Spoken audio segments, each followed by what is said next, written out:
World campus connect May 2 Kannur hotel sky pearl, May 3 Kozhikode Hysan heritage.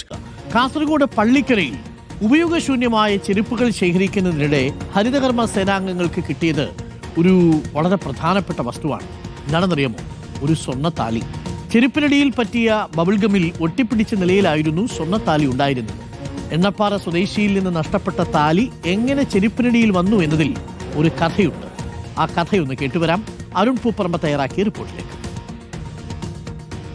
ഒരാഴ്ച മുമ്പ് കാസർഗോഡ് എണ്ണപ്പാറ സ്വദേശിയായിട്ടുള്ള ജിഷ എന്ന യുവതിക്ക് അവരുടെ താലിമാലയിലെ 1 പവനോളം വരുന്ന താലി നഷ്ടപ്പെട്ടു. ഒരു ബന്ധുവിൻ്റെ വീട്ടിലെത്തിയ ഘട്ടത്തിലാണ് അത് നഷ്ടപ്പെട്ടത്. ആ താലി കഴിഞ്ഞ ദിവസം ഇവിടെ ഹരിത കർമ്മ സേനാംഗങ്ങളായി അവർ ഈ ഓരോ വീടുകളിൽ നിന്നൊക്കെ സാധനങ്ങളൊക്കെ ശേഖരിക്കുന്ന ഘട്ടത്തിൽ അവർക്കത് ആ താലി ലഭിച്ചു. അതിന് പിന്നിലൊരു കഥയുണ്ട്. ഈ 2 ഹരിത കർമ്മ സേനാംഗങ്ങൾക്കാണ് ഇത് ലഭിച്ചത്, സുജ അതോടൊപ്പം തന്നെ സുനിത. അതിന് പിന്നിലൊരു കഥയുണ്ട്. അതാണ് ഇവർ പറയാൻ വേണ്ടി പോകുന്നത്. എങ്ങനെയാണ് നിങ്ങൾക്കിത് ലഭിച്ചത്? എന്താണ് അതിൻ്റെ പിന്നിലൊരു കഥ? നമുക്കത് ലഭിച്ചത് നമ്മൾ ഈ മാസം ചെരുപ്പാണ് ശേഖരിക്കുന്നത്. അപ്പോൾ നമുക്ക് അവർ ഒരു ചാക്കിൽ ചെരുപ്പ് തന്നു. പിന്നെ ഒരു ചോട് ചെരുപ്പ് വേറെ തന്നെ പൊട്ടിയിട്ടട വെച്ചിട്ടുണ്ട്. അങ്ങനെ അവർ ആ ചെരുപ്പ് തരുന്ന സമയത്ത് അവർ കാലുകൊണ്ട് തട്ടി തന്നു. തട്ടുമ്പോൾ അത് മറിഞ്ഞു വീണു. ഏത് വീട്ടിലെ? സുധയുടെ വീട്ടിൽ നിന്ന്. അടുത്ത് തന്നെ. അവരന്ന് കടയിൽ പോയിരുന്നു. ആ കടയിൽ നിന്ന് ആ സംഭവം കിട്ടിയെന്ന് തോന്നുന്നു. ആ കടയിൽ നിന്നാണ് അവിടെ നിന്നാണ് ഈ മാല നഷ്ടപ്പെട്ടത്. മാല അവിടെ നിന്ന് നഷ്ടപ്പെട്ടത്. അന്നേരം അവരെ ചെരുപ്പിൻ്റെ അടിയിൽ ബബ്ലിക്കും പറ്റിയിട്ടുണ്ടായിരുന്നു.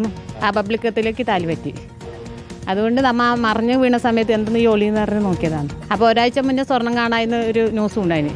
അപ്പം അത് ശരിക്കും തെളിവ് സഹിതം അവർ വന്നു.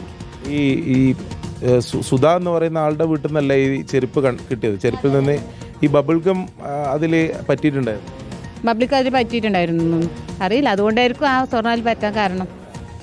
അപ്പോൾ ഇത് എങ്ങനെ നഷ്ടപ്പെട്ടു? ഈ സുധയുടെ ചെരുപ്പിൽ എങ്ങനെ വന്നു? നമ്മൾ മനസ്സിലാക്കുന്ന അന്ന് അവർ ആ കടയിൽ പോയിരുന്നു. സ്വർണ്ണം നഷ്ടപ്പെട്ട ആ കടയിൽ പോയതുകൊണ്ട് ആ പബ്ലിക്കും ആ ചെരുപ്പിന് പറ്റിയതുകൊണ്ട് ആ താലി അതിൽ പറ്റി. അന്ന് വൈകുന്നേരം ആ ചെരുപ്പ് പൊട്ടി. അങ്ങനെ ആ ചെരുപ്പ് അവിടെ കയറ്റി വെച്ചു, ഉപേക്ഷിച്ചു. പിന്നെ നമുക്ക് കഴിഞ്ഞ ഈ മിനിഞ്ഞാന്ന് പോയപ്പോൾ നമുക്ക് തിരിച്ചു തരുമ്പോൾ എല്ലാ സംഭവം കണ്ടത്. എന്തായാലും നഷ്ടപ്പെട്ട ആൾക്ക് നിങ്ങളിലൂടെ ആ താലി കിട്ടിയതൊരു സന്തോഷം. യാദൃശ്ചികമായിരുന്നല്ലേ? ചെരുപ്പിന്റെ അടിയിൽ പറ്റിയതല്ലേ? അല്ല, അവർ ബന്ധുവിനെ അപ്പനെ വിളിച്ചു. അങ്ങനെ വരുന്നുണ്ട് അവരോട് ചോദിച്ചു ഇതിനല്ലേന്ന്. അപ്പോൾ അവർ ഫോട്ടോ കാണിച്ചു. അപ്പോൾ സംഭവം അത് ഓക്കെ. അങ്ങനെ അവർക്ക് തിരിച്ചു കൊടുത്തു. ഒരു നിങ്ങളിലൂടെ അത് തിരിച്ച് അവർക്ക് എത്തിക്കാൻ കഴിഞ്ഞത് സന്തോഷം. എന്തായാലും അതാണ് ഇതിന് പിന്നിലുള്ള കഥ. ഒരാഴ്ച മുമ്പ് ഈ താലിമാലയിലെ താലി നഷ്ടപ്പെടുന്നു.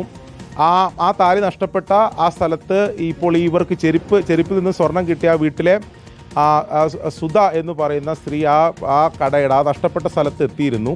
അപ്പോൾ ഈ ബബിൾ ഗമ്മിൽ ഈ താലി അടക്കം അങ്ങനെ പറ്റിപ്പിടിച്ച് ചെരുപ്പിൽ പറ്റിയതാണ് എന്നതാണ് ഇവർ മനസ്സിലാക്കുന്നത്. അതിനുശേഷം ആ ചെരുപ്പ് പൊട്ടി. അങ്ങനെയാണ് ഈ ചെരുപ്പ് ഇവർക്ക് കൈമാറിയത്. അതിനിടെയാണ് ഈ ചെരുപ്പ് ഇങ്ങനെ മറിഞ്ഞു കിടക്കുന്ന കണ്ടപ്പോഴാണ് അതിൽ ഈ താലി പറ്റിക്കിടക്കുന്ന ഇവരുടെ ശ്രദ്ധയിൽപ്പെടുകയും പിന്നീട് തിരിച്ച് ആ ഉടമക്ക് തന്നെ അത് കൈമാറുകയും ചെയ്തത്. ഇവരിലൂടെ അത് അങ്ങനെ തിരിച്ച് കൊടുക്കാൻ കഴിഞ്ഞതിൽ ഒരു സന്തോഷമാണ് ഹരിത കർമ്മ സേനാംഗങ്ങളായിട്ടുള്ള ഇവർ പങ്കുവച്ചത്. ഓക്കെ, ചെരുപ്പിൻ്റെ അടിയിൽ നോക്കൂ. ചില ആളുകളൊക്കെ പറയും അതൊരു വിധിയാ, അതിങ്ങനെ കറങ്ങി തിരിഞ്ഞ് വീണ്ടും അവിടെ തന്നെ വന്നു എന്ന് പറയും. പാവം ആ ഹരിതകർമ്മ സേനാംഗങ്ങൾക്ക് സല്യൂട്ട്. അത് ആ സ്വർണത്തിൻ്റെ മൂല്യമല്ല, പകരം ആ താലിയിലുണ്ടായിരുന്ന ഒരു ബന്ധത്തിൻ്റെ വിശ്വാസമൊക്കെ ഉണ്ടല്ലോ, അതൊക്കെ വളരെ പ്രധാനപ്പെട്ട കാര്യമാണ്. എന്തായാലും ഒടുവിൽ താലി തിരിച്ചു കിട്ടി എന്നുള്ളതാണ് സന്തോഷമുള്ളൊരു കാര്യം.